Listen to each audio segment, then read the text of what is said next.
जब लड़की और लड़के की शादी होती है तो शादी के बाद अल्लाह पाक उनके यहाँ औलाद भी पैदा करता है।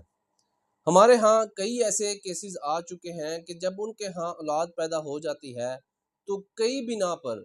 कई वजूहात हैं इसमें, खर्चा ना हो देने की बिना पर बंदा जो है वो कई मेडिकल इश्यूज होते हैं उनके, या नशेई भी होते हैं, और औरत में भी कई प्रॉब्लम्स होती हैं। इन बिना पर जब दो उन जोड़ों में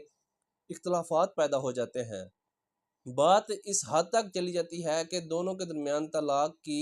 हद तक बात चली जाती है। तो इन हालात में औरत जो है वो अपने बच्चे को लेकर अपने मायके में चली जाती है, और गांव में बड़े बुजुर्ग बैठकर इस चीज़ का फैसला कर देते हैं कि अगर औरत इस बच्चे को अपने साथ ले गई है तो अब ये इसका खर्चा भी खुद ही उठाएगी। लेकिन यहाँ पर लाहौर हाई कोर्ट ने एक बड़ा क्लियर जो है वो केस का फैसला कर दिया है। औरत अगर अपने बच्चे को लेकर